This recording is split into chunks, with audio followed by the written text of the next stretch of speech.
Hey friends, this is not a sponsored video. How many Destiny creators can say that right now? Marathon has a free gameplay test from February 26th to March 2nd. I'm making this video because I'm asked a lot on stream if I'll be playing Marathon. This will be a commuter-friendly video with no relevant information on the screen. I will record this in one take, so pardon any pauses, sips of a bev, or my voice dying. I purposely stayed in the dark regarding Marathon and purposely stayed away from the Bungie creator programs. I don't want advanced information. I don't want to give feedback. I want the game made for its specific audience with no influence from me as an outsider to the genre. I'm perfectly okay with not loving the game out of the gate, but I will go into the full release with an open mind. Don't take this commentary that seriously, because my opinions will change drastically as I experience all the game has to offer before either maybe embracing it and loving it, maybe quitting, or maybe playing the game in an unintended but fun way. Obviously, as a content creator with a large audience in Bungie's other title, I do have incentive to at least try to cover Marathon. The example I give my stream is a professional volleyball player, despite loving volleyball, swapping over to basketball because the paycheck could be bigger. I won't stop my usual Destiny content, but if I end up loving Marathon and getting in a good content groove with it, I think of it as banking financial freedom to no life Destiny 3 in a decade from now instead of following the normal content and streaming rat race. The part of Marathon that the game developers are quick to remind us is that it's not for you, and that's okay. Extraction shooters might not be for you. PvP influencing PvE encounters might not be for you. Because of RuneScape, the idea of risking my items in PvP is nothing new to me. There was a certain breakpoint where my skill growth made running higher value items mathematically worth it. That was the puzzle to solve. What PvP build gives me the most profit for the least risk on average? Then, how can I use my overall game mastery to surprise meta users so I could profit even more? I suspect that Marathon will scratch that same itch. However, I won't know for sure till I have it in my hands. In RuneScape, I could sell all the items I got as PvP loot and then buy cosmetic items, strong PvE gear, and fun alternative experimental PvP builds for fun. While Marathon won't have a dedicated PvE mode, it will have a ranked mode that unlocks cosmetic items, and I think that's really cool. But I doubt it'll be enough to motivate me to participate. I don't want to chase a number that doesn't mean anything to me if it comes at the expense of having more fun elsewhere. Funny enough, for those unaware of my channel, I really enjoy Bungie's other game, Destiny PvP. In certain areas of the game, the competitive playlist was the place to be, and I split my playtime playing both competitive play-to-win modes and silly chaotic casual modes alike. The parts of Destiny I grew to despise was the PvE side feeling forced and the live service model. To get both competitively and or fun PvP builds, you had to play some of the most mind-numbing content for a stupid amount of time. Then the live service model seemingly spent a season ironing out game balance just to ruin it all over again a month later. It felt like fixing a linking ship by taking planks from one side to patch up holes on the other side. And then they just do this on repeat and somehow add more holes. Don't get me wrong though, the good experiences in Destiny severely outweigh the bad experiences. And due to the nature of Destiny trying to juggle and cater to so many different audiences, I sort of had to wait my turn to have a good overall experience turn into a great overall experience, to which I knew my time with it would be limited. Even then, there wasn't competition that vied for Destiny's specific PvP niche anywhere else on the game market, so Destiny will always be a staple for me. It's not like I haven't tried to deviate though. It seems like every time there's a hopeful new arena shooter, it dies from a combination of mismanagement and waning gamer interest in that dinosaur genre. And for me personally, I feel like I have a good intuition from high dexterity to limit test games early to foresee potential problems if choosing to skill climb certain games. In my opinion, some games are just not meant to be the most enjoyable for those outside the average skill bracket.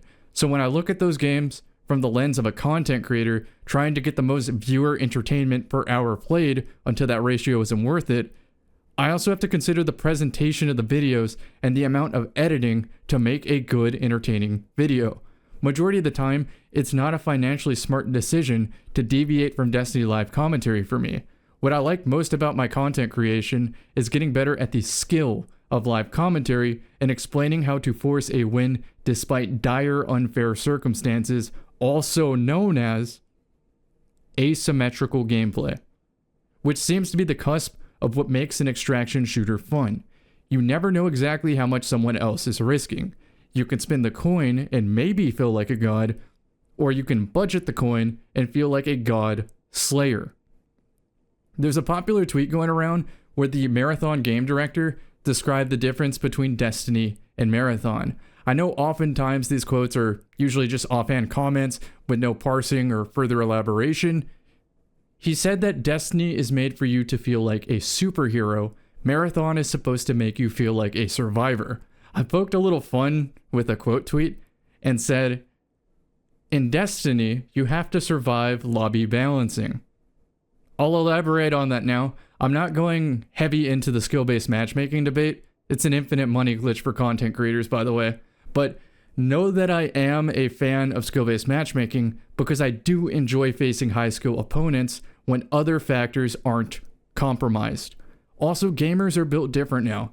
They have a luxury to just go somewhere else when presented with an impossible match from their lower skill perspective. If you put skill on a scale of 1 to 10, a low skill player can't perceive the difference between a 5 and a 9 on that skill rating. They will not have a chance against either player. Sometimes in Destiny, despite the matchmaking algorithm's best attempts to prevent it, you experience a match where most of your team in practice has a low % chance against almost every single opponent on the opposing team.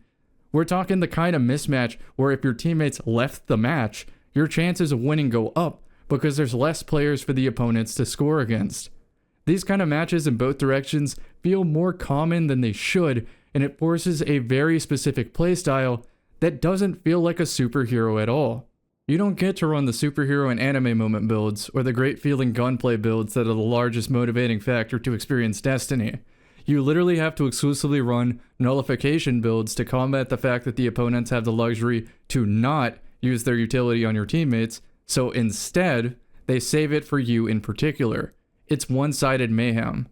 The enemy team got Prime All Might, Endeavor, One Punch Man, and can't forget our favorite skill-based matchmaking hero that I see every other match, Nightcrawler, and all of them have infinite rocket launcher ammo. Meanwhile, your team is just Eraserhead and Moomin Riders, like every single teammate. One mistake and you lose. And to be fair, I do actually lose most of these matches. But over the course of years of watching these matches back and picking up a small battle trick or two, I've become normalized to asymmetrical gameplay and find the puzzle of absolute perfect play fascinating.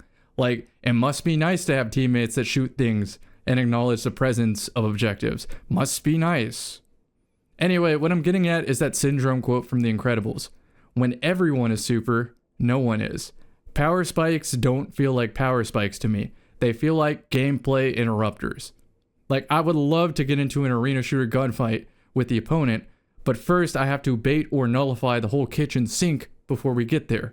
So this is what I mean when I say, in Destiny you have to survive lobby balancing. If you make the mistake of climbing the skill ladder, your destiny is asymmetrical gameplay. So now let's tie this back into Marathon. The nature of an extraction shooter is asymmetrical gameplay. It's built to be a team game too.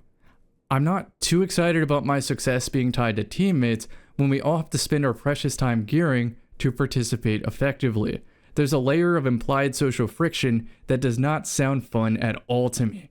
Yes, there's the exciting tension of a match with stakes on the line, but that does not outweigh the negative feeling of having to spend time doing something that I do not want to do to gear to effectively practice what I do want to do.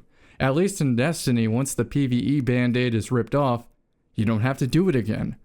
I know about sponsored kits in Marathon and seasonal progression, and I'm not looking forward to the awkward conversation of cycling through so many teammates till I find some that, like my RuneScape example at the beginning of the video, walk the walk when it comes to using expensive gear to consistently profit. That's where rank comes in. It could act as an accreditation system where if 3 strangers all have high rank, then they can safely assume that if they risk big, they'll likely stay in the green. It's when an unknown or low skill player wants to be toxic for implying that I should risk big for them is when I start to have a problem. I'm not really looking forward to the song and dance of tryouts all the time. In early Destiny, I focused my efforts on team-centric content despite most of the audience being exclusively solo players. While I'm not married to the idea of avoiding teams entirely or only soloing, as a content creator, I feel I missed out on a giant opportunity not covering solo content in Destiny. After a popular fan request, a solo mode was added to Marathon. This is what I'm most interested in. I get to play at my own pace, doing what the terrible matchmaking in Destiny has already prepared me to do. I don't care about the loot value, or quest, or seasonal progression. I don't care about proximity, chat, and collusion. I'm not saying a word, and I'm shooting on sight. I'm ready to queue up solo with budget gear and attempt to take down anyone and everyone and burn their gear in front of them. I am not there for loot. I am there for the thrill of the hunt. I'll document my journey, log my hours played, craft content stories of interesting matches. I'll try to make the occasional tips and tricks guides that help explain how I tip the scales in very asymmetrical matchups. If the game ends up having a lackluster solo mode, especially with no options to intentionally queue 3s alone, then I will be forced to team. Ideally, I find a team that commits to the bit of exclusively running with mostly budget gear and being adept and well-rounded enough at the game to make upgrades on the fly from corpses and looting chests. I know that ranked will require a minimum risk, so I'll have to put my Destiny PvE hat on and design the most lucrative farm routes to give my team more lottery tickets than I know what to do with. And by the end of the ranked season, I want my vault to look like a dragon guarding treasure. I want that shit to look like the end of a Resident Evil playthrough where I have 30 rockets, 200 magnum rounds, and 50 first aid sprays because I used my knife for the whole playthrough in case I needed the rockets later. The next potential social friction is the secrets in PvE community not being ready for players like myself who simply do not care. I'm prepared to be called the worst things for loading into a map and clearing the frontrunners trying to unlock a marathon secret for the community. I don't want to do this back and forth of arguing and name calling. Your problem isn't with me. Your complaints need to be directed at Bungie. If you want the agents of chaos out of the extraction shooter field, then beg for an arena mode, so I can choose to spend all my time there instead. Then you can have Arc Raider Pacifist Theme Park where y'all VPN from the same Madagascar island where no one shoots at each other anymore, so you can solve the puzzle that unlocks the cool new thing. And I'll eat my words if this somehow unlocks an arena mode or some Destiny adjacent tie-in that gives Mina multi-tool better anti-unflinch, whatever it's called. The next topic is console-only matchmaking. While I'm a very competent M&K player, I choose to play on console for 2 reasons. Number 1, no mouse and keyboard players, because when the sandbox is all controllers, it can sometimes play better in certain seasons. The limitation of the input device can make combat more strategic and readable, but on the other hand, the aimbot nature of controllers can sometimes halt the game to a standstill because now everybody is super. I like having the option to choose when the going is good. If the controller sandbox is fun, I play console. If the M&K sandbox is more fun, I play PC. Don't even get me started on the cheating problems plaguing most games right now, but if there are cheaters present, I will only play console. I feel for M&K players that wish they could have input-based matchmaking to avoid both the legal and illegal aimbots.